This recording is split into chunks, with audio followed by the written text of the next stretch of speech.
안녕하세요. 저희가 살면서 기억에 남는 사람은 몇 명이나 될까요? 제가 누군가에게 기억에 남을 만한 일을 한 게 몇 개나 될지도 궁금하네요. 사실 우리는 살아가면서 동네에서, 학교에서, 직장에서, 그리고 그 외에 지하철에서나 버스에서 길을 걸으면서 정말 많은 사람을 만나며 살아요. 이야기를 나누고 인사를 주고받지 않아도 우리 삶에 스쳐가는 사람은 열 손가락, 발가락을 다 동원해 몇 번을 세워도 셀 수 없을 정도일 거예요. 그리고 그렇게 많은 사람 중에서도 우리의 삶에는 오랫동안 기억될 만한 특별한 사람들이 있을 거예요. 가장 가까운 가족부터 친구들, 연인, 나에게 특별히 친절했던 사람이나 나를 특별히 힘들게 했던 사람들 등등. 사실 저에게는 오랫동안 만나고 싶던 사람이 있었어요. 제 기억 속에 아주 크게 자리 잡아 아주 오랫동안 찾아 헤맸던 사람이죠. 하지만 그분을 찾을 길이 없어서 그저 주변에 수소문하기만 하고 많은 해가 지날 동안 다시 만나지 못했었어요. 지금은 번듯한 직장에서 일하며 많은 사람과 잘 지내고 있지만 제 어린 시절은 그렇게 행복하지 못했어요. 저를 임신해서 어쩔 수 없이 결혼했던 아버지와 어머니는 결혼 생활 내내 서로를 상처 주고 미워하며 행복하지 못했었죠. 처음에는 애정으로 시작했던 두 사람도 서로를 그렇게 미워하게 됐는데 처음부터 사랑하지 않고 원하지 않던 저는 두 사람에게 어떤 존재였을까요? 어린 시절이라 제대로 기억이 나지 않지만 지금도 그 시절 집안의 분위기는 생생하게 느껴져요. 어머니와 아버지는 저에게 관심을 주는 대신 서로를 미워할 방법만 찾았어요. 그 차갑게 얼어붙은 분위기에서 저는 울지도 웃지도 못하는 철든 아이로 자랐죠. 어릴 때는 텔레비전에서 온 가족이 화목하게 웃는 모습이 나올 때마다 이해가 되지 않았어요. 우리 집에서는 한 번도 볼 수 없는 모습이었으니까요. 어머니와 아버지는 서로를 바라보는 모습도, 저와 함께 있는 모습도, 그 어느 곳에서도 행복해 보이지 않았어요. 그 사이에서 저는 늘 짐 같은 존재였죠. 저에게 직접적으로 말하지 않아도 알 수 있었어요. 두 사람이 싸울 때마다 항상 애만 안 가졌어도 라는 말을 하고는 했거든요. 그렇게 싸울 때마다 저는 두 분 사이에서 그냥 죄인이 된 기분이었죠. 저지른 적 없는 죄로 고통받는 기분. 그리고 중학생이 되기 전 두 분은 이혼하셨고 어머니는 집을 나가셨어요. 그 후로 단 한 번도 찾아오거나 연락을 한 적도 없고 저도 그때를 마지막으로 어머니를 그냥 제 기억 속에서 놓아드렸어요. 원치 않던 아이가 어머니를 다시 찾아온다면 저를 키우는 내내 너무 힘들어서 도망치신 건데 굳이 다시 괴롭히고 싶지 않았어요. 그 후로 저는 아버지와 생활했어요. 이것을 달리 어떻게 표현해야 할지 모르겠네요. 자랐다 라고 할 수밖에 없을 것 같아요. 아버지가 돌봐주셨다, 키워주셨다는 표현은 어울리지 않는 것 같거든요. 그래도 감사하기는 하죠. 어쨌든 저에게 집과 밥, 옷을 주시고 학교를 보내주신 건 아버지니까요. 제가 생활할 수 있고 살아갈 수 있게 해주신 것에 대해서는 감사해요. 그마저도 받지 못하고 자라는 아이들도 많으니까요. 아버지는 제약회사에 다니는 영업사원이셨어요. 영업을 해야 한다는 이유로 집에 늦게 들어오거나 혹은 들어오지 않기도 했죠. 저는 초등학교를 졸업하기도 전에 밥하는 법을 배웠어요. 밥이야 밥솥이 하는 게 다라고 하지만 그래도 제 또래 아이 중에 직접 밥을 해 먹으면서 사는 친구들은 많지 않았거든요. 아버지는 1, 2주에 한 번 집에 올 때마다 돈을 두고 가셨어요. 저는 그 돈을 가지고 생활했는데 다음 날짜가 정해진 게 아니라 다음 용돈을 언제 받을 수 있을지 모르기 때문에 최대한 아껴 써야 했죠. 처음에는 잘 모르고 반찬 가게에서 반찬을 사 먹었는데 생각보다 비용이 만만치 않더라고요. 그 후 좀 커서는 시장에서 직접 재료를 사서 인터넷이나 책을 보고 방법을 찾아 따라 해보기도 했어요. 어머니가 떠난 후 빈자리가 느껴지지 않은 만큼 아버지 역시 어릴 때부터 저를 돌봐주거나 챙겨주시진 않았기 때문에 딱히 빈자리가 느껴지진 않았어요. 다만 다른 아이들이 부모님과 함께 지낸 이야기들을 들을 때마다 외로움이 느껴지기는 했죠. 나에게 먹을 쌀과 용돈, 입을 옷을 주는 게 다가 아니라 보살핌을 받고 싶었어요.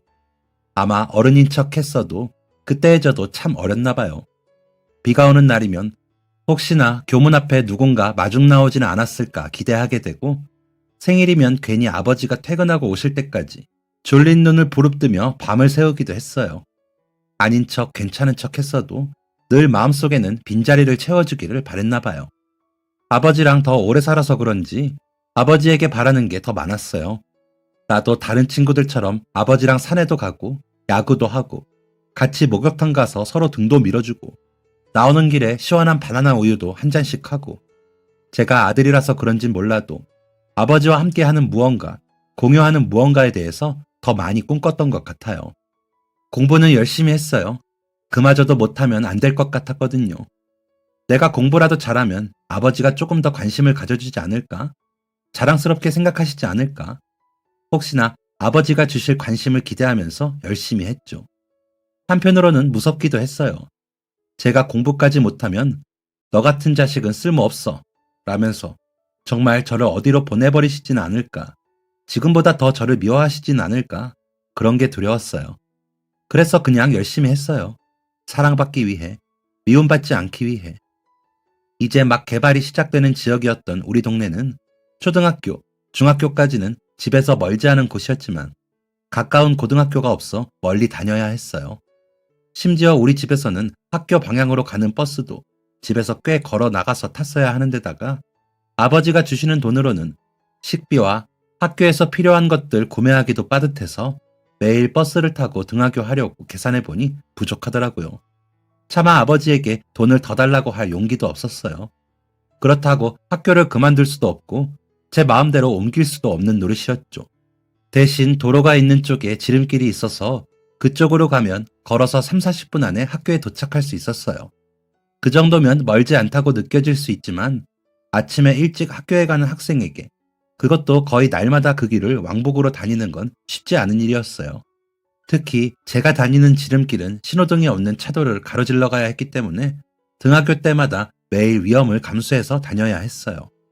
하지만 이런 고민을 저희 아버지에게 말할 수도 없었고 이야기한다고 해도 딱히 관심도 없으셨겠죠. 그래도 어쩔 수 없이 학교에 다녀야 했으니까 최대한 조심하면서 다녔어요. 그런데 이게 봄, 여름, 가을까지는 아침에 해가 일찍 뜨고 저녁에도 해가 늦게 지니까 밝아서 다닐만 했는데 겨울에는 아침에도 어두컴컴하고 오후에도 어두컴컴해서 다니기가 쉽지 않더라고요. 심지어 학교가 멀어서 아침 일찍 일어나면 너무 졸려서 비몽사몽하게 되더라고요. 그래서 겨울철이 되면 특히나 더 힘들었고 학년이 올라가면서 공부할 양이 많아지니까 더 힘들어졌어요. 위험할 뻔한 순간들도 많았었고요. 그날도 마찬가지였어요. 고2 겨울방학을 앞두고 곧 수험생활을 시작할 준비를 하느라 평소보다 공부량을 몇 배로 늘렸었죠. 아직 주변이 어두컴컴했던 겨울 새벽, 졸린 눈을 억지로 떠서 내가 길을 걷고 있는지 자고 있는지 모르게 비몽사몽하며 학교로 향하고 있었어요. 그래도 차도를 건너야 하니까 나름대로 눈을 부릅뜨고 건너는데 속도를 지키지 않고 빠르게 달려오던 차량이 있었나 봐요. 정말 순식간에 제 코앞으로 차가 스쳐 지나가더라고요. 갑자기 몸에서 영혼이 빠져나가는 것 같고 온몸의 피가 밖으로 빠져나가는 것 같았어요. 얼굴은 하얗게 질리고 손발도 차가워졌어요. 심장이 두근거리다 못해 터질 것 같더라고요. 정말 0.1초 차이로 가까스로 사고를 면했어요. 다행히 다치진 않았지만 자칫하면 죽을 수도 있었다는 생각에 너무 무섭더라고요. 겨우 걸음을 떼어 도로를 벗어났는데 계속 손과 다리가 부들부들 떨렸어요. 그러다 결국 다리에 힘이 풀려 넘어지며 주저앉고 말았죠. 바닥에 주저앉았는데 온몸이 파르르 떨리더라고요. 다시 일어나려 해도 다리에 힘이 들어가지 않았어요. 자꾸만 아까 코앞으로 스쳐갔던 차의 모습이 눈앞에 스쳤어요. 그리고 그러면 안 되지만 저도 모르게 눈물이 났어요. 다 큰 사내 아이가 길가에서 엉엉 울어버렸어요.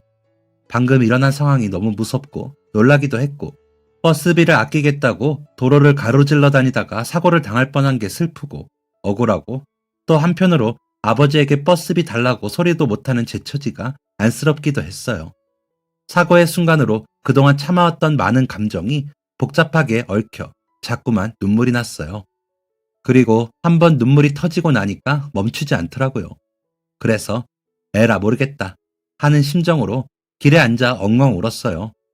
그렇게 어린아이처럼 바닥에 주저앉아 울고 있는데 누군가의 목소리가 들렸어요. 학생, 괜찮아요? 돌아보니 아버지 또래의 남자분이 걱정스러운 얼굴로 저를 바라보고 있더라고요. 괜찮다고 말해야 하는데 차마 입이 떨어지지 않았어요. 괜찮다고 대답하려고 입을 달싹거렸지만 목소리가 나오지 않더라고요. 그래서 괜찮다는 말 대신에 계속 울먹이고만 있었어요. 그랬더니 아저씨는 그런 제 마음을 이해라도 하시는 것처럼 조용히 등을 두드려 주시더라고요. 주머니에서 손수건을 꺼내 건네주기도 하셨어요. 울음이 좀 잦아들고 저는 정신을 차리고 아저씨에게 감사하다는 인사를 드렸어요.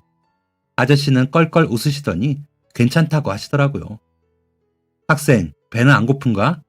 괜찮으면 나랑 밥이나 먹으러 가면 어떤가? 그렇게 울었으니 배고플 것 같은데.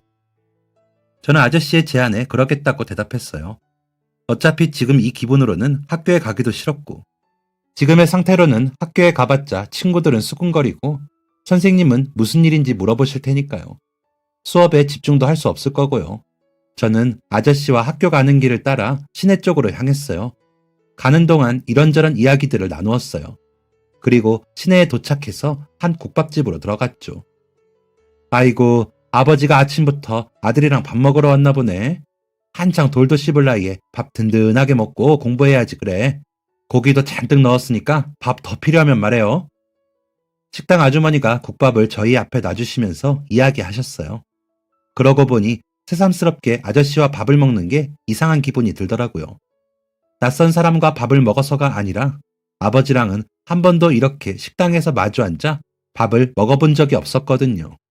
그러고 보니 저희 아버지 연세의 분인데 이렇게 마주 앉아 밥을 먹고 있으니 아버지와 함께 식당에 온 듯한 기분이 들기도 했죠. 그리고 밥을 먹기 시작했는데 자꾸만 벅찬 기분이 차올랐어요. 아버지와 사이가 좋았었다면 이렇게 식당에 와서 함께 밥도 먹고 이야기도 나누고 그랬겠지. 다시 눈시울이 붉어지면서 저는 코를 훌쩍이며 밥을 먹었어요. 아저씨는 그런 저를 보더니 컵에 물을 채워주며 말없이 밥을 드셨죠. 그리고 밥을 거의 다 먹었을 때쯤 아저씨는 조심스럽게 저에게 무슨 일인지를 물어보셨어요. 어디서부터 말해야 할지 몰라서 선뜻 대답할 수 없더라고요. 어디서부터 말씀드려야 할지 한참을 망설인 끝에 제가 거기서 왜 울고 있었는지를 먼저 이야기했어요. 저는 아침마다 그 도로를 가로질러서 학교에 가는데요. 오늘 아침에도 도로를 건너서 학교에 가려던 중이었어요. 그런데 제가 곧 수험생활 시작도 앞두고 있고 요즘 겨울이라 해도 일찍 안 뜨고 많이 피곤하다 보니까 아침에 좀 비몽사몽 출발하게 된 거예요. 길 건널 때 나름 잘 보고 건넌다고 건넌 건데 갑자기 차 한 대가 엄청 빠르게 지나가더라고요. 순식간에 제 몸 바로 앞으로 지나가는데 정말 0.1cm만 가까웠어도 제 코에 차가 닿았을 것 같았어요. 먼저 너무 깜짝 놀랐었고 순간 제가 차에 치여서 잘못됐을 수도 있다는 생각이 들면서 너무 무섭더라고요. 겁이 났어요. 그리고 다시 정신을 차리고 학교로 가려고 했는데 다리에 힘이 풀리더라고요. 온몸에 피가 차갑게 식는 것 같으면서 더 이상 걸을 수가 없었어요. 그래도 발을 움직여 보려고 했는데 결국 넘어지면서 주저앉게 된 거예요. 그러고 나니까 눈물이 펑펑 났어요. 다 큰 사내 녀석이 그런 데서 주저앉아 울면 안 되는 걸 아는데 그래도 눈물이 멈추지 않더라고요. 놀라고 무섭고 그리고 저는 다음 말을 하려다가 잠시 이야기를 멈췄어요. 처음 만나 뵌 아저씨에게 어디까지 제 이야기를 해야 할지 망설여지더라고요. 좋은 이야기도 아니고 이렇게 힘들고 괴롭다는 이야기를 생판 남에게 한다는 것도 괜찮을까 싶고 괜히 이런 제 이야기를 듣는 아저씨까지도 마음을 무겁게 만드는 건 아닐까 하는 생각이 들었어요. 그래서 잠시 망설이고 있는데 아저씨께서 다시 제 물컵에 물을 따라주며 따뜻한 목소리로 괜찮으니까 천천히 하고 싶은 말 있으면 다 해요 라고 하셨어요. 그 말에 힘입어 저는 다시 뒤에 이야기를 이어갔어요. 사실 거기서 울고 있던 건 그 길을 건너 등교할 수밖에 없는 제 처지가 너무 안타까워서이기도 했어요. 사실 우리 집에서 좀 더 걸어가서 버스를 탈 수도 있는데 아버지가 주시는 돈으로 제 한 달 생활비를 해야 하거든요. 매일 등교할 때 타고 다닐 버스비를 계산해보면 생활비가 부족해서 걸어 다니게 된 거예요. 그럼 아버지한테 그 이야기를 하고 버스비를 달라고 해볼 수는 없는 거니? 아니면 어머니라도. 네, 저희 아버지는 제가 생활하는 거에 관심 있는 분이 아니시거든요. 지금 생활비 주시는 것도 고정적인 게 아니라 그냥 가끔 집에 들리실 때 주시는 거라. 어머니는 제가 초등학생 때 아버지랑 이혼하셔서 그 뒤로 뵌 적이 없어요. 아저씨는 아주 심각하게 제 이야기를 들으시더니 잠시 고민에 잠기는 듯 했어요. 한참 골똘히 생각하시더니 한참 만에 이야기를 꺼내셨어요. 내가 집에서 출발하면 마침 그 도로 주변을 지나게 되는데 혹시 괜찮으면 그 근처에서 만나서 아침에는 학교까지 차로 태워주면 어떨까? 네? 아침에 차로 학교까지요? 수험생이 매일 아침 걸어갈 만한 거리도 아니고 그 도로는 원래도 차가 쌩쌩 달리는 곳인데 이런 일이 또 일어나지 않을 거라는 보장도 없잖니. 언제 또 위험한 상황에 놓일지 모르고 오후에는 내가 시간이 없지만 아침이라면 시간이 좀 있으니까 학교까지 충분히 데려다 줄 수 있단다. 마침 나도 그 근처에 가야 할 곳이 있으니 부담 갖지 않아도 괜찮아. 그래도 아침마다 저 때문에 하하 나도 좀 더 부지런해지고 좋지. 아침에 부지런해서 손해보는 사람은 없으니까. 그리고 앞으로 고등학교 졸업까지 1년 정도밖에 안 남았고 그나마도 방학 빼면 며칠 되지도 않으니 괜찮다. 데려다 주는 건 괜찮으니까 그런 부담은 생각하지 말고 학생이 편한 쪽으로 해. 처음 만난 분에게 선뜻 이런 친절을 얻을 줄은 몰랐어요. 잠깐 고민이 되기는 했지만 아침마다 3, 40분을 걸어갈 거리를 차로 갈 수 있다니 놓치기에는 아쉬운 기회였죠. 부족한 아침잠을 조금이라도 더 잘 수도 있고요. 게다가 앞으로 수험 생활하면서 아침에 차로 통학할 수 있다면 체력도 아낄 수 있을 텐데. 물론 저를 위해서는 데려다 주시기만 한다면 너무 감사한 일이었어요. 하지만 이렇게 큰 도움을 덥석 받아도 될지 그것도 고민이었어요. 하지만 아무리 생각하고 생각해봐도 이렇게 좋은 기회는 놓치기 아깝더라고요. 그래서 신뢰를 무릅쓰고 아저씨에게 아침 등교 때 태워주시기를 부탁드렸어요. 하하, 잘 생각했어. 차가 좋은 건 아니라서 승차감이 약간 불편하긴 하겠지만 춥고 위험한데 걸어다니는 것보다는 나을 거야. 그럼 내일 아침에 보자.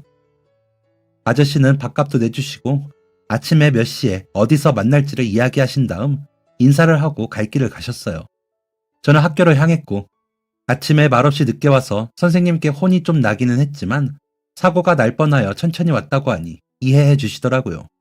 평소에 워낙 지각 한 번, 결석 한 번 없이 성실하게 학교에 다녔기 때문에 한번 봐주시는 것 같았어요. 그리고 그날은 수업하는 내내 어딘가 마음이 편안했어요. 그동안 혼자 담아뒀던 스트레스를 눈물로 폭발시켜 그랬을 수도 있고 답답했던 제 이야기를 다른 사람에게 털어놓았을 수 있어서 그랬을 수도 있죠. 그리고 내일부터는 그 험한 길을 지나지 않고 자동차를 타고 등교할 수 있어서 그랬을지도요. 덕분에 그날은 온종일 기분도 좋고 평소보다 공부도 더 잘 되는 것 같았어요. 그리고 수업을 마친 후 그날은 슈퍼에 가서 제일 저렴한 초콜릿 한 봉지를 샀어요. 더 좋은 걸 사드리고 싶었지만 그럴 여유가 없었기에 이 정도로 만족을 해야 했죠. 그날 밤 자려고 누웠는데 내일은 차를 타고 등교한다고 생각하니 설레더라고요. 그래서 매우 들뜬 마음으로 잠자리에 들었어요. 그리고 다음날 아침 평소보다 조금 늦은 시간에 눈을 떴어요. 천천히 학교 갈 준비를 하고 봉투에서 초콜릿을 챙겨 주머니에 넣었죠. 이렇게 여유있게 등교해 본 건 중학교 졸업 이후 처음이었어요. 아침에 버스를 타고 다니거나 부모님이 학교에 데려다 주거나 학교 근처에 사는 친구들은 지금까지 이렇게 등교했겠구나 하는 생각이 들었어요. 그리고 오늘부터 저에게도 이런 여유 있는 아침이 생기다니 행복했죠. 약속된 시간에 만나기로 한 장소에 갔더니 한 오래된 자동차가 서 있었어요. 가까이 다가가니 아저씨가 손을 흔들어 보이더라고요. 저도 어제와는 다르게 밝고 우렁찬 목소리로 인사를 드렸어요. 아저씨는 어제는 그렇게 울더니 오늘은 씩씩하다며 웃으셨고요. 그날부터 저는 학기 중에는 아저씨의 차를 타고 등교했어요. 그리고 차를 타고 가는 15분 정도의 시간 동안 학교 생활이나 요즘 관심 있는 것, 공부는 어떤지, 좋아하는 과목은 무엇인지 등등 다양한 이야기를 나눴어요. 그리고 매일 제가 챙긴 초콜릿도 같이 나누어 먹었어요. 저는 아침마다 아저씨랑 나누어 먹을 초콜릿을 챙겨서 차에 타고 초콜릿이 떨어지면 또 슈퍼에 가서 샀어요. 그런 게 하루 이틀, 1주, 2주, 한 달. 시간은 착실하게 흘러갔어요. 그 사이 저와 아저씨는 진짜 아버지와 아들처럼 친해졌어요. 서로 고민인 부분들은 마음껏 이야기하고 기쁜 일이 있을 때는 알려주고 힘든 일은 함께 이야기하며 해결책을 찾아 나갔어요. 아저씨는 제 수험 생활이나 대학, 전공 등에 대해서도 잘 상담해 주셨어요. 늘 제 이야기에 귀 기울여 주시고 마음을 다해 들으시고 최대한 많은 도움을 주려고 애쓰셨죠. 가끔은 학교에서 먹으라며 과자나 빵을 사다 주기도 하셨고 저녁에도 시간이 있으실 때는 야자하는 제게 밥을 사주러 오기도 하셨죠. 아저씨 덕분에 저는 부모님이 있으면 아버지랑 함께하면 이런 기분이라는 걸 느낄 수 있었어요. 제가 오랫동안 꿈꿔왔던 빈자리를 채워주신 거죠. 살면서 절대로 가져보지 못할 거라고 생각한 아버지와의 추억이 아저씨 덕분에 생겨나고 있었어요.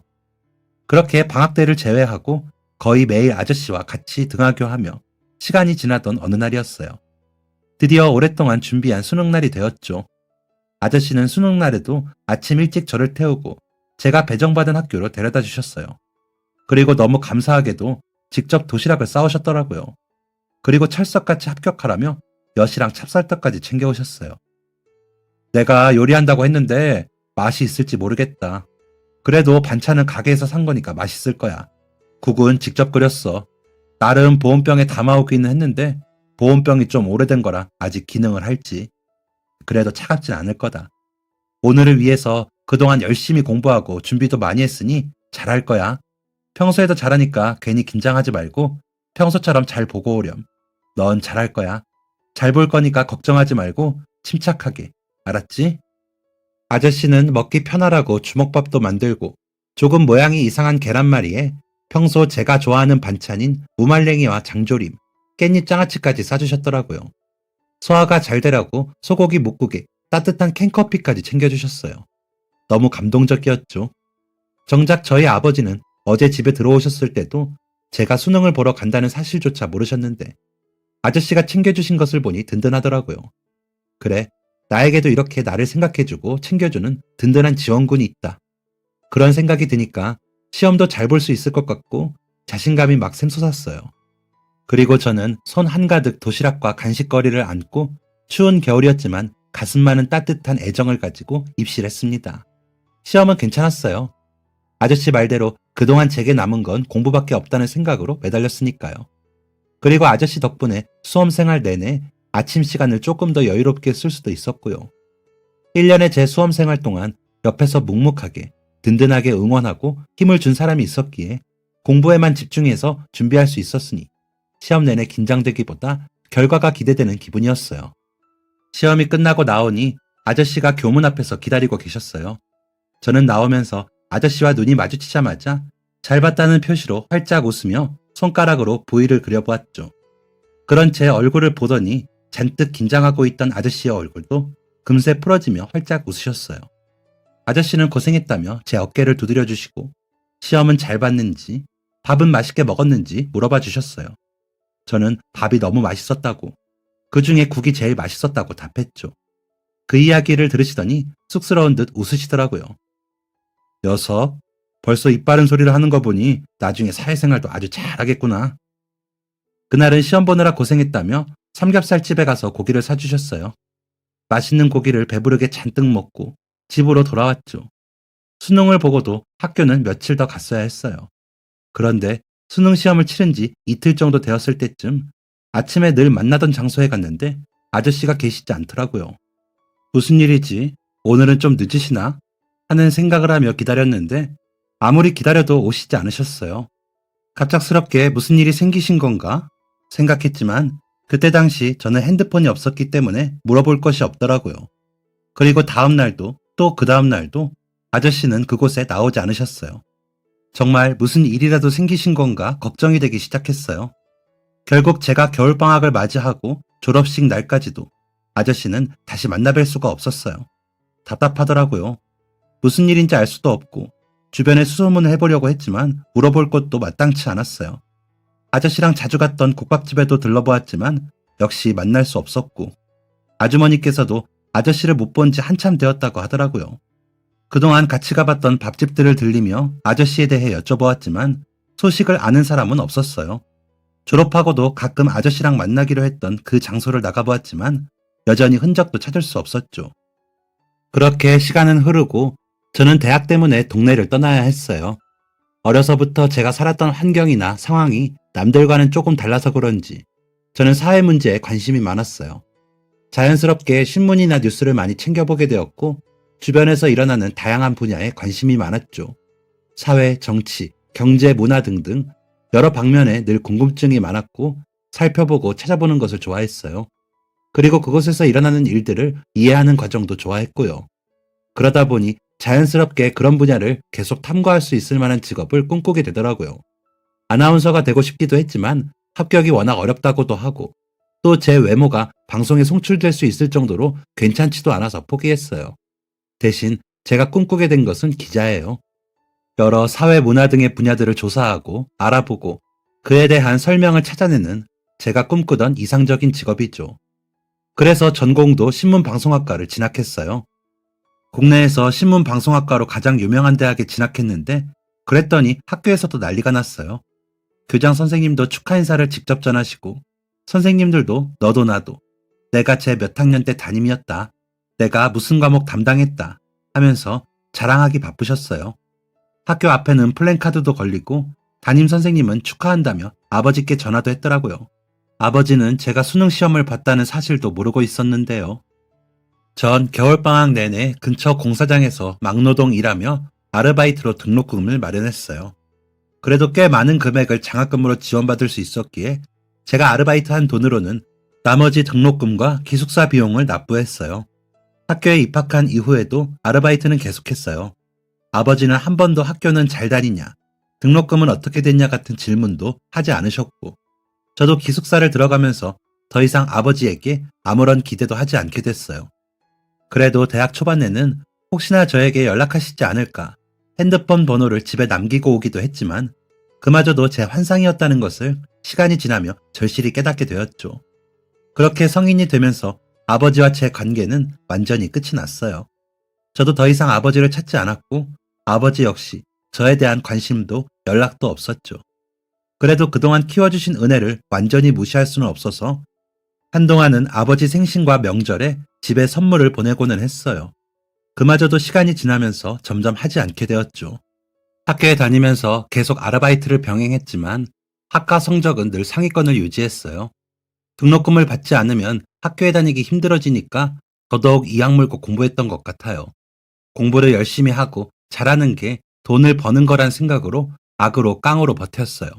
그리고 힘이 들 때마다 수험 생활 내내 제게 힘이 되어주셨던 아저씨를 떠올렸죠.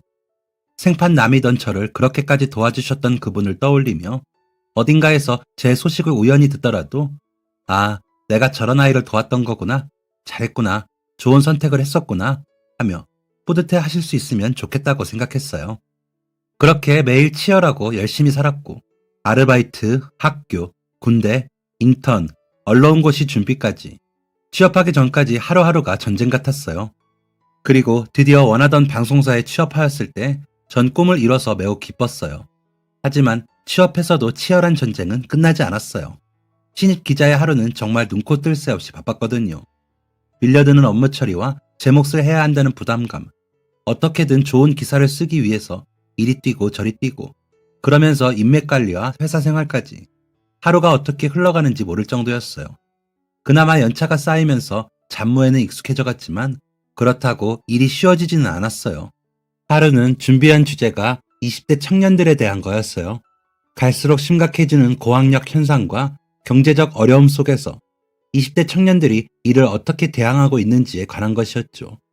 저 역시 대학생활 내내 힘들게 일하며 공부하며 치열하게 지내왔기에 이 주제는 더더욱 특별했어요. 실제로 학교 공부, 공무원 등의 시험 준비를 위해 반지하, 고시원 등의 열악한 환경에서 택배, 막노동, 야간 알바 등등 많으면 투잡, 쓰리잡까지 병행하며 하루하루를 버티며 살아가는 청년들을 보니 제 어린 모습도 생각나고 가슴이 아프더라고요. 그러던 중 우연히 취재를 하러 갔던 한 노가다 현장에서 몇 친구들을 인터뷰를 마무리하고 철수하려던 중이었어요. 사무실에서 인터뷰를 진행했는데 한 친구가 실수로 지갑을 떨어뜨렸더라고요. 얼마나 오래 사용했는지 명품도 아니고 브랜드가 있는 것도 아니고 시장이나 펜시점 같은 데서 사는 것 같은 지갑이었는데 심지어 모서리가 다 해지고 완전히 낡아 있었어요. 지갑 안을 열어봤더니 2,000원 정도가 들어있었는데 돌려주기 위해서 신분증이 있나 찾아보았죠. 신분증을 꺼내며 사진이 한 장 톡 같이 떨어졌어요. 주워서 사진을 들여다봤는데 정말 깜짝 놀랐습니다. 한 부부와 두 아이가 함께 찍은 사진이었는데 사진 속 남자분이 굉장히 낯이 익었거든요. 혹시 하는 마음에 자세히 들여다보았는데 아무리 생각해도 제가 생각하는 그분이 맞는 것 같았어요. 그래서 급하게 현장으로 뛰어가 담당자분에게 신분증에서 본 이름을 이야기하며 그 학생을 찾았어요. 담당자분은 대신 전해주겠다고 했지만 저는 제가 꼭 직접 만나야 한다고 우겼죠. 그리고 잠시 뒤 학생이 멀리서 뛰어왔어요. 지갑을 건네주자 잃어버린 줄도 모르고 있었다며 너무 감사하다고 하더라고요. 저는 학생에게 물어봤어요. 지갑에서 신분증을 찾으려고 잠시 봤는데 가족 사진이 있더라고요. 혹시 학생 가족인가요? 아, 네, 맞아요. 저희 부모님이랑 형이에요. 그럼 그 나이 있으신 남자분이 학생분 아버지이신가요? 네, 맞아요. 왜 그러세요? 저는 학생에게 제가 살던 동네와 고등학교를 이야기하며 혹시 아버지가 그곳과 연관이 있는지 물어봤어요. 네? 어떻게 하셨어요? 우리 집이 예전에 거기였는데 제가 어릴 때 아버지랑 같이 올라왔지만 더 어릴 때는 거기 살았었어요. 혹시 저희 아버지랑 아는 사이이신가요? 혹시 했던 마음은 이제 확신이 섰어요. 저는 학생에게 양해를 구해 제가 너무나 찾던 분인 것 같은데 혹시 아버님과 만날 수 있게 자리를 마련해 줄 수 있는지를 물었어요. 학생은 잠시 고민하더니 우선 아버지에게 물어봐야겠다고 하더라고요. 저는 명함을 주면서 예전에 아버지께 은혜를 입어서 그러니 꼭 연락을 줬으면 좋겠다고 이야기를 한 후 자리를 떠났어요. 그로부터 며칠 후 학생에게서 연락이 왔습니다. 아버지께 말씀드리며 명함을 보여줬더니 만나겠다고 하셨대요. 저희는 그렇게 며칠 후 만날 약속을 잡았어요. 그리고 약속 당일 식당으로 들어가니 제가 그토록 오랫동안 만나 뵙고 싶던 아저씨가 계셨습니다. 그때보다 조금 더 나이가 드신 모습이었지만 한 번에 알아볼 수 있었어요. 아저씨! 저는 너무 반가운 마음에 달려가 아저씨의 손을 잡으며 외쳤습니다. 아저씨 역시 저를 보더니 눈가에 눈물이 살짝 고이며 허허, 녀석 많이도 컸구나 하고 웃으셨어요. 저를 흐뭇하게 바라보는 아저씨의 미소에 그만 저도 눈물이 고이고 말았습니다. 저희는 예약해둔 식당에 방 안으로 들어갔어요. 아저씨는 흐뭇한 미소로 저에게서 눈을 떼지 못하시더군요. 저 역시 이렇게 우연한 기회로 아저씨를 다시 만나게 된 게 믿기지 않아서 한참을 들여다보았습니다. 아저씨, 그동안 제가 얼마나 찾았는지 몰라요. 졸업하고 나서도 그때 아저씨 차를 탔던 곳에 종종 가서 아저씨를 기다리고는 했어요. 저희가 밥 먹었던 식당들을 돌아다니면서 아저씨 소식을 물었는데 어디에서도 들을 수가 없더라고요. 그동안 잘 지내셨죠? 어디 아프신 데는 없으시고요? 식사는 잘 하세요? 아이고, 이 녀석아, 숨 넘어가겠다. 천천히 물어봐. 죄송해요. 다시 만나 뵈니까 너무 신기하고 기쁘고 그동안 궁금했던 것도 많아서. 나도 그렇다. 그때 너를 졸업 때까지 태워다 주지 못해 미안하다. 나한테 갑작스러운 사정이 생겨서 너랑 했던 약속을 끝까지 지키지 못했구나. 아니에요. 수능 보고 나서는 어차피 학교 간 날은 며칠 되지도 않는걸요. 제가 수능 볼 때까지 아저씨가 매일 학교에 태워주셔서 얼마나 큰 도움이 되었는지 몰라요. 정말 감사했습니다. 그때 받은 은혜에 대해 감사하다는 인사도 충분히 하지 못했는데 언젠가 밥이라도 한 끼 사드리고 싶은 마음을 지금에서야 이룰 수 있게 되어서 얼마나 기쁜지 몰라요. 저희는 그동안의 근황을 주고받으며 이제 성인이 되어 만나 술도 한 잔 기울였습니다. 아저씨는 제가 좋은 대학을 나와 유명 방송사의 기자로 일한다는 것을 듣자마자 매우 기뻐하셨어요. 그러면서도 제가 항상 성실하고 똑똑해서 원하는 꿈을 이룰 줄 알았다고 이야기해 주셨죠. 이야기는 점차 무르익어 아저씨는 그때 왜 약속에 나오지 못했는지에 대해 어렵게 이야기하셨습니다. 저는 개인적인 사정이라면 굳이 이야기하지 않으셔도 괜찮다며 지금이라도 다시 만나게 되어 다행이라고 말씀드렸지만 아저씨는 그때 혼자 약속 장소에서 기다렸을 저를 생각하면 제게도 이유를 말해줘야 한다며 이야기를 시작하셨어요. 사실 나한테는 아들이 하나 있었어. 아마 지금 자랐으면 너보다 한 살 많은 형이었을 거야. 나도 전에는 네가 도로를 건너야 했던 그쪽 동네에 살았었어. 원래 꽤 괜찮던 사업가였지만 경제 위기로 쫄딱 망하고 그쪽으로 이사하게 됐지. 그나마 아이를 학교에 보내야 해서 공장을 다니며 고물차를 하나 사서 아침마다 아들을 태워줬었는데 하루는 차가 고장나서 데려다 줄 수가 없었단다. 아들은 하루인데 뭐 어떠냐며 괜찮다고 자기가 혼자 걸어가겠다고 하더구나. 그런데 지름길로 가겠다고 그 길로 갔을 줄은 몰랐단다. 마침 시내에 갈 일이 있던 아내는 아침에 자기도 같이 가겠다며 따라 나섰어. 그리고 아침에 졸음운전을 하던 트럭에 깔려 아내는 그 자리에서 바로 사망하고 아들은 병원에 실려갔지만 깨어나지 못했지. 혼수 상태로 병원에 계속해서 입원해 있었고 나는 매일 아들을 만나러 병원에 갔었어. 세상 모든 게 다 미웠고 마음이 삐뚤어지고 나니 모든 게 다 싫어지더구나.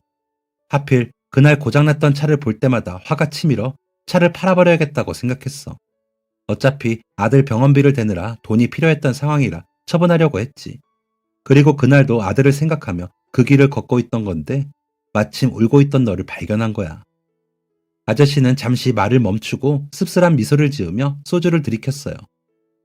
차에 치일 뻔해서 울고 있었다는 네 모습을 보니 우리 아들이 생각나더구나. 병원에 누워있던 그 아이를 생각하며 너에게도 같은 일이 또 일어날까봐 나 역시도 네 이야기를 듣고 아주 무서웠어. 어쩌면 이건 내가 지키지 못한 아들 대신 한 아이를 살릴 기회일지도 모르겠다고 생각해 너에게 아침마다 학교에 데려다 주겠다고 한 거야. 사고 이후 우리 둘째마저 잘못될까봐 급하게 우리 집은 도로 반대편으로 이사해서 너를 태워 학교까지 가는 길은 거리가 좀 있었지만 어쩌겠니. 우리 아들과 같은 사고가 또 일어나서는 안 되는데 아들과 비슷한 또래라서 그런지 같은 학교여서 더 그랬는지 너를 보며 우리 아들 생각이 참 많이 났단다. 우리 아들이 지금 사고로 누워있지 않았다면 이렇게 매일 학교를 데려다 줬었겠지. 이렇게 같이 밥을 먹었겠지. 수능시험 잘 보라며 데려다 줬겠지. 야자 끝나고 밤길이 춥다며 데리러 가기도 했겠지. 사실 나는 너와 함께하며 아들과 함께하는 기분을 느꼈단다. 그때 나는 매일 아침 너를 학교로 데려다 준 것이 아니라 우리 아들을 데려다 줬던 거야. 그리고 네가 수능을 보고 며칠 후 쭉 혼수 상태였던 아들은 세상을 떠났어. 네가 기다리고 있을 걸 알았지만 아들을 떠나보내고 장례를 치르고 뒷마무리를 하느라 차마 나갈 수 없었단다. 그래도 사정을 이야기해야 했는데 네가 마냥 기다렸을 걸 생각하니 후회가 참 많이 됐었어. 하지만 그때의 나에게는 그런 마음의 여유가 없었단다. 정말 미안하다. 그 후로 그 도로도 그 동네도 다시는 보고 싶지 않아서 나는 동네를 떠났어. 마침 예전에 알던 친구가 서울에서 일자리를 소개해줘서 서울로 오게 됐지. 그동안 내 소식을 묻고 다녔다고 하니 너한테 정말 미안하구나. 저는 아저씨에게 그런 사연이 있을 줄 전혀 몰라서 깜짝 놀랐어요. 이유 없이 약속을 깨실 분은 아니라서 무슨 일이 있으시겠거니 생각은 했지만 제가 생각했던 것보다 훨씬 무거운 사연이 있으셨더라고요. 계속해서 미안하다고 말하는 아저씨에게 저는 몇 번이나 괜찮다고 이야기하며 그동안 제가 받았던 것들을 은혜 갚고 싶은 마음에 찾았던 거지. 아저씨를 미워하거나 실망해서가 아니었다고. 한 번도 그렇게 생각해 본 적 없었다고 이야기해 드렸어요. 그리고 술을 드셔서 제가 대리를 불러 집 앞까지 바래다 드렸는데 정말 비탈진 산동네에 허름한 집에 살고 계시더라고요. 그 와중에 둘째 아들 대학 등록금을 마련하느라 힘들게 일하시며 뒷바라지 하시고 아들 역시 그런 아버지를 보며 조금이라도 힘이 되기 위해 공사 현장에서 일을 하는 것을 알고 나니 제가 도울 수 있는 일이 없을까 생각하게 됐어요. 며칠을 고민하다가 지금 상황에 제가 도움드릴 수 있는 방법은 한 가지밖에 없는 것 같더라고요.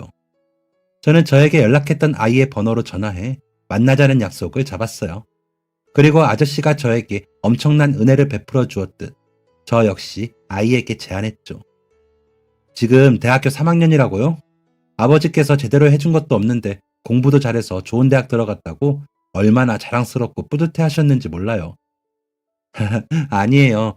어머니랑 형이 세상 뜨고 나서 많이 힘드셨을 텐데 그래도 저 하나 잘 키워보겠다고 아버지는 낮에는 창고 일을 하시고 밤에는 대리기사를 하셨어요.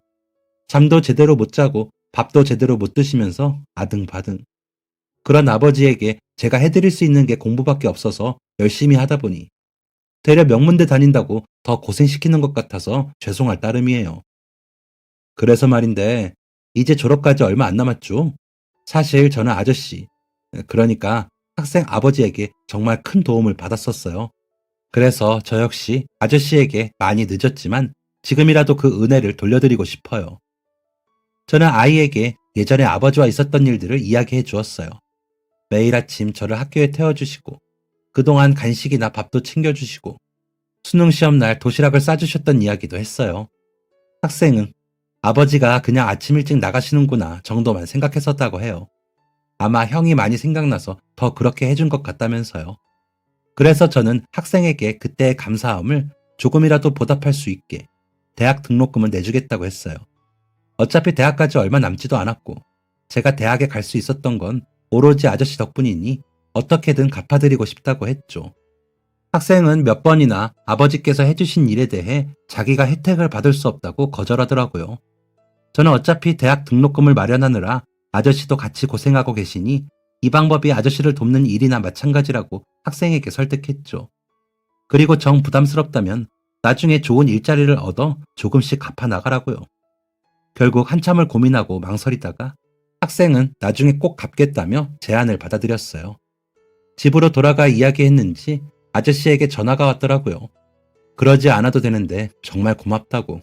자기가 이 은혜는 어떻게든 갚겠다고 하시길래 이건 제가 받은 걸 돌려드리는 거라고 아무것도 갚지 않아도 된다고 말씀드렸죠. 그 후 저는 한 아이의 든든한 후원자로 지내고 있어요.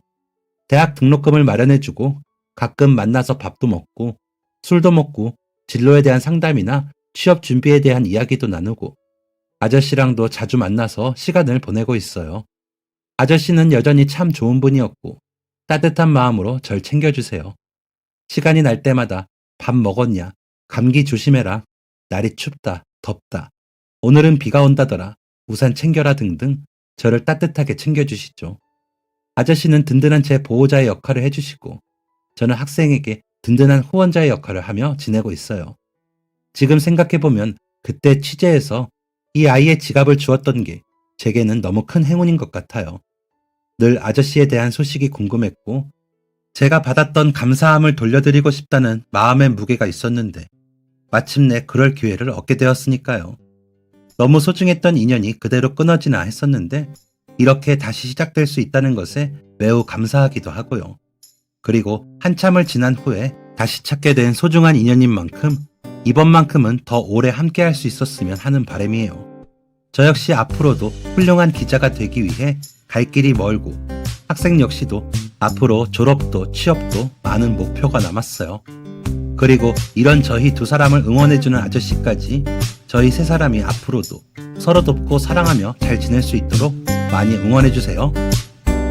지금까지 사연 들어주셔서 감사합니다. 사연이 재밌으셨다면 구독과 좋아요를 눌러주세요. 감사합니다. 안녕히 계세요.